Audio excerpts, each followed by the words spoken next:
তলে তলে আরেকটা দলের সাথে যাই সেজদা দিবে সেটা তো আমরা মানব না। সেই জায়গা থেকে যেহেতু আমাদের সাথে প্রতারণা করবে, জনগণের সাথে প্রতারণা করবে না, সেটা তো নিশ্চয়তা নাই। মাহফুজ আলম লক্ষ্মীপুরের জন্য কলঙ্ক।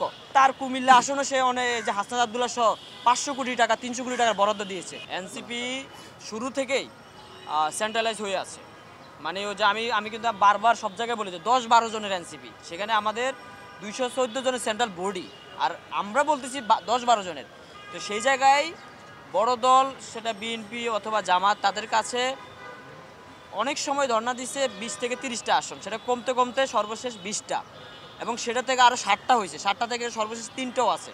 এখন এগুলো আমরা সাবেক পার্টিতে ছিলাম, সেই হিসেবে আপনাদের কাছে তুলে ধরছি। আপনারা সাংবাদিকরাও জানেন, আপনারা সেগুলো তথ্য বের করবেন।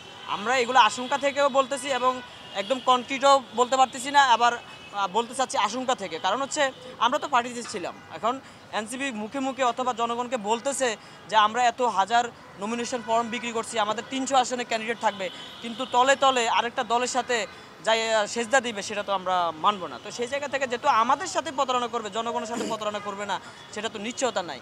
তো সেই জায়গা থেকে এনসিপি ডিসেন্ট্রালাইজ রাজনীতিটা করতে পারে নাই। সেই জায়গা থেকে আমি নিজে সিদ্ধান্ত নিয়েছি যে না, যারা জনগণের সাথে কমিটেড করতে পারতেছে না, জনগণের অধিকার বাস্তবায়ন করার জন্য রাজনীতি করতে পারতেছে না, যারা একটা মাত্র আসনের জন্য, এই যে ২ দিন আগে খবর পাইলাম যে আমার উত্তরাঞ্চলের এক কেন্দ্রীয় নেতা, সে ৩টার দিকে আমির খসরু মাহমুদ সাহেবের বাসা থেকে আসলো, জাস্ট তার এমপি হইতে হবে। এনসিপিকে গঠন হয়েছে ২-৩ জনের এমপি হওয়ার জন্য। এটা তো জাতির কাছে আমাদের প্রশ্ন, জনগণের কাছে আমাদের প্রশ্ন। তো সেই জায়গা থেকে আমরা তরুণরা যারা আছি, আমি আজকে আপনাদের মাধ্যমে আহ্বান করব যে যারা এই জুলাই গণঅভ্যুত্থানে নেতৃত্ব দিয়েছে, প্রত্যেকটা জেলায়, পাড়া, মহল্লায়, উপজেলায় আন্দোলন করেছেন, যারা এনসিপিকে সহযোগিতা করেছেন, তাদের এখন উচিত এনসিপিকে দেশের স্বার্থে অসহযোগিতা করা। কারণ এই এনসিপি আরও ভয়ঙ্কর হয়ে উঠবে। জনগণের স্বার্থে তাদেরকে পরিহার করা উচিত। সেই জায়গা থেকে আমি আহ্বান করতে চাই। দেখুন, এখানে আমার নিজের সাথে বৈষম্য হয়েছে। আমি আমার লক্ষ্মীপুর জেলার জন্য ১ কোটি টাকার বরাদ্দ চেয়েছি। সেটা হচ্ছে এতিমখানা, মসজিদ, মাদ্রাসা। এটা হচ্ছে আপনারা জানেন এডিবির বরাদ্দ ৩ লক্ষ টাকা করে। তো আমি ৩৫টা নাম লিস্ট দিয়েছি। আসিফ মাহমুদ সজীব ভুইয়া, সে আমার এটা অ্যাকসেপ্ট করেছে, কিন্তু সর্বশেষ সে বরাদ্দ দেয় নাই। সে নিজে আমাকে বলেছেন যে উপদেষ্টা মাহফুজ আলমের সাথে সমন্বয় ছাড়া কোনো কিছু সে বরাদ্দ দিতে পারবে না। মানে সে এখানে রাজনীতি করছে। আমি তাকে বললাম যে আপনি সরকারে আছেন, আপনার কাজ হচ্ছে ইকুয়ালিটি মেনটেন করা, আপনি এখানে তো রাজনীতিক বিষয়টা নিয়ে আসলে হবে না। আমি আমার জেলার জন্য বাজেট চেয়েছি, আপনি আমাকে দিবেন।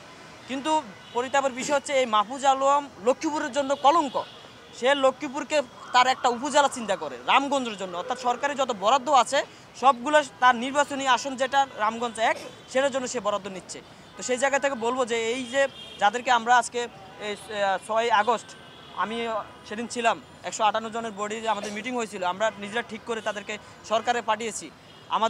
তাদের কাছে একটা ছিল, দাবি ছিল যে আপনারা আমাদের পক্ষ থেকে যাচ্ছেন, আমরা যেভাবে জনগণের জন্য কাজ করতে পারি আপনারা সেভাবে আমাদের সহযোগিতা করবেন।